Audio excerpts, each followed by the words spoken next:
Hey everyone, it's me, Cynthia. I want to thank you for stopping by my channel today, Living with MS in Texas. I am here today in Pflugerville. I'm at home. Been here for a while. I've been doing a lot of traveling this year, but finally settled at home because of this whole coronavirus, and I am practicing social distancing. I hope that you are all staying safe. I am absolutely bouncing off the walls, bored, practicing social distancing, which I know is very important. It's just me and my dogs.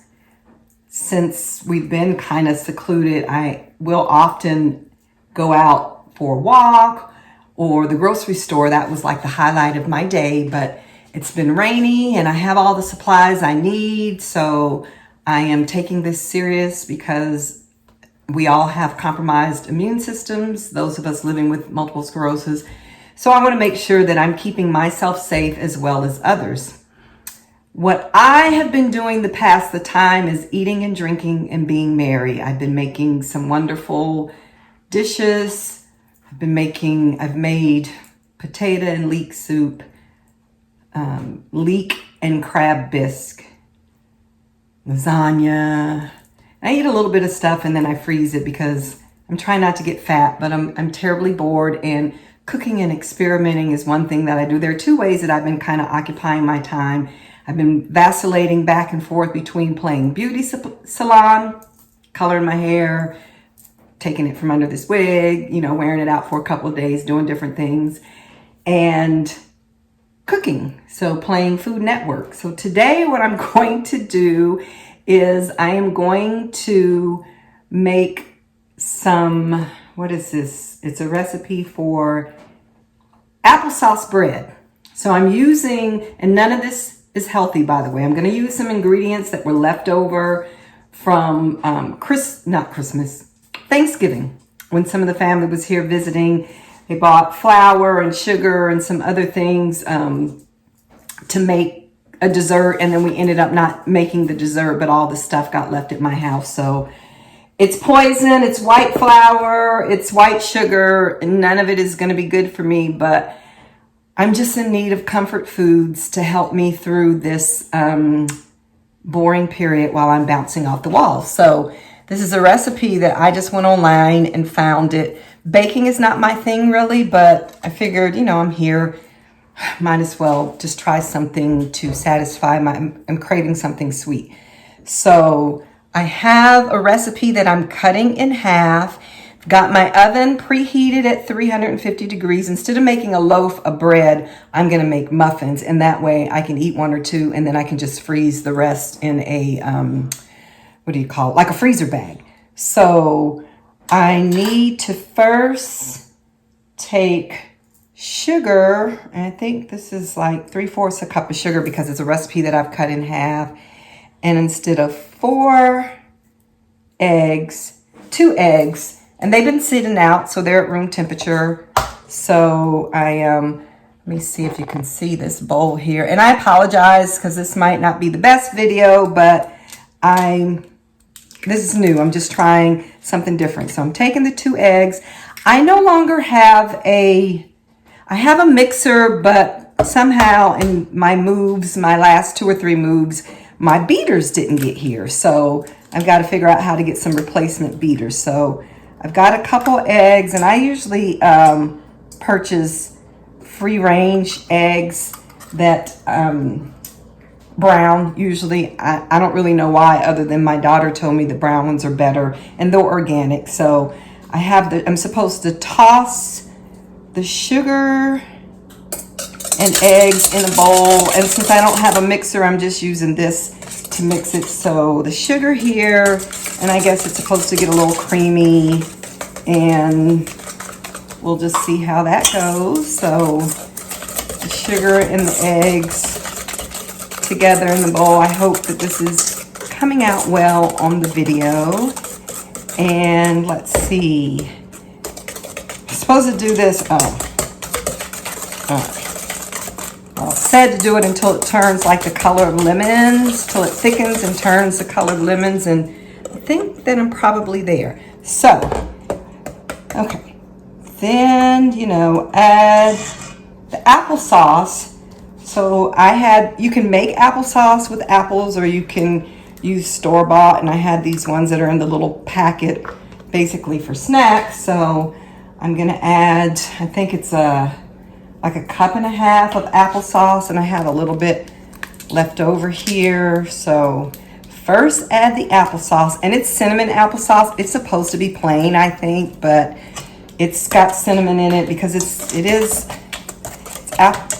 I'm gonna add some more cinnamon a little bit later on. So let's put my glasses on so I can see exactly what I'm doing. So I'm adding, let's see, and this video is probably gonna be kind of janky, and I'm sorry. I'm just having fun, and thanks for joining me because I am bored to tears. So let me see, the applesauce and then butter, and it's like a stick of butter that's going in here. So you can see this is all a bunch of poison stuff that is not really going to be good for us health-wise, I guess. But sometimes, I guess for me right now, I'm just thinking, can I just have something that's a little entertaining? And right now it's looking like kind of watery, but let's see what's going to happen here. And then, let's see.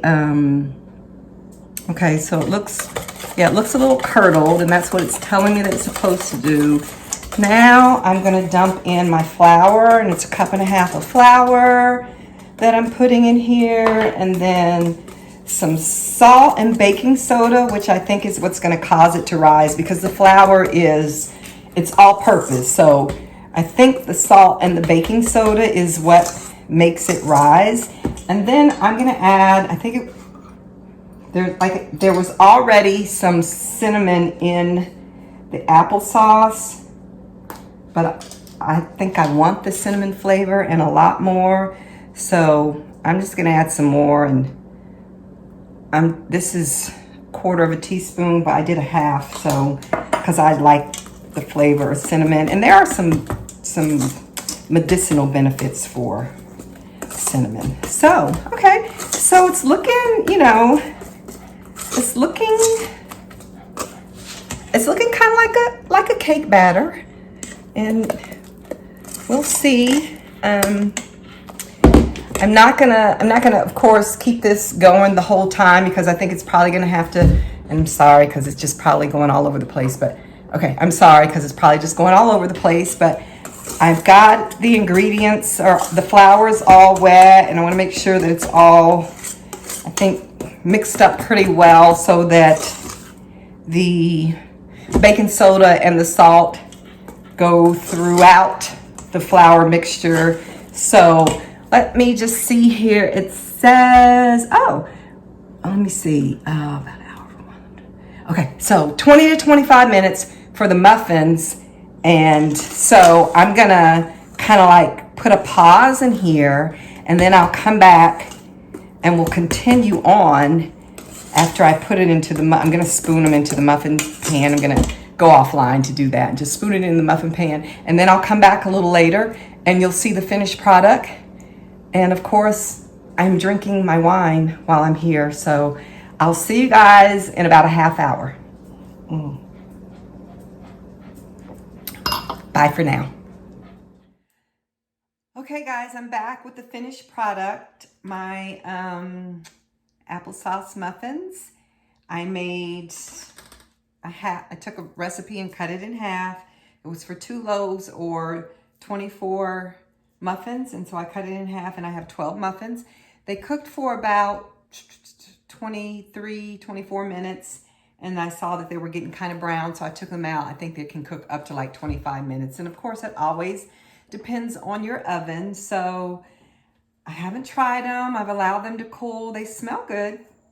I apologize for the whining that you hear in the background. That is my dog, Rhett. He might want some because anytime I'm in the kitchen, I think he thinks that he's supposed to eat. But I can't give you any of this. Not now anyway, because it's still kind of warm, but I wanted to see. So they came out pretty good. They did rise. And I just want to take a little taste and see.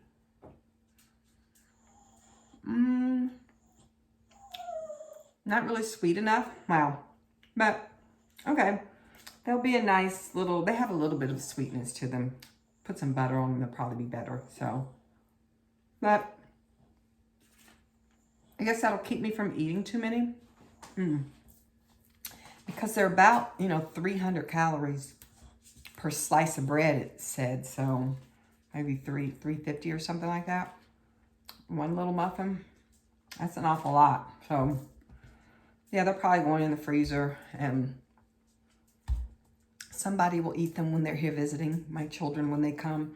My freezer is full of stuff, and I'm just waiting for visitors after this whole social distancing is over. So anyway, I just wanted to kind of check in. I know it had been a while, and so I thought this would be something fun to do, because I know we're all dealing with this in our own way, and it is stressful, and the isolation is probably adding to depression for some of us. I'm not depressed per se, not just yet, but we don't know how long this is going to last. So I'm just trying to do things to keep upbeat and happy. And even though wine is a depressant, it does help me. I like my wine. And I'm doing FaceTime with the children and grandchildren, especially the little one, the youngest grandbaby kind of likes the camera and loves to FaceTime. So I enjoy FaceTiming with her every chance that I get, and her parents and, my kids. I talk to them. Want to make sure that everybody is staying safe. I am wearing my butterfly pennant. I love butterflies because butterflies go through some things, and when they're a caterpillar, and come out as this beautiful butterfly on the other side, which I think is really something that is that I've always kind of liked and admired. I got a butterfly tattoo somewhere when I was going through my divorce, because I was going through some things and just came out, I feel like, to this beautiful butterfly on the other side. So I hope that you guys are all staying safe and healthy and practicing social distancing or whatever it is to keep yourself safe. I know some of us don't think that we have to do that, and are still out and about. If you and we don't know really how this is all going to end, and how bad it really is or might be. So keeping everybody in prayer, and I want you to stay safe, and so that you can come back and check in with me again, or when I check in with you. I am having wine. This is I actually went out and got a box because of being trapped. I just wanted to make sure that I had some for several days so that I don't run out. And I think this is the Bota. Let me look in the refrigerator here. Yeah, B-O-T-A, Bota box. It is a Pinot Grigio, one of my favorites. So it can stay in there, and I don't have to worry about popping bottles, opening a new one, and then when it's gone, I'll see if I'm able to go out to the store. Or I have neighbors and friends who have been checking on me, which is great. I hope that you're checking on your neighbors, or you have people that care about you and that are checking in with you. Shout out to Stephanie and Ronnie, who bought me toilet paper. That was the one thing that you go into a store now you can't find. I don't get it. And while I had some, I expressed my concern to her, my girlfriend, about that's the one thing that I'm fearful that I may not have one day. And their house is like a warehouse. And so I said, if I run out, I'm coming there. And instead, she and her husband brought me some. So shout out to them. Anyway, thanks for checking in and visiting and watching my videos. Please share with family and friends that are affected by multiple sclerosis, or your family and friends that might benefit from some of the videos and helping to understand you and what you're going through as you are living with and managing your disease. And until next time, cheers. Bye.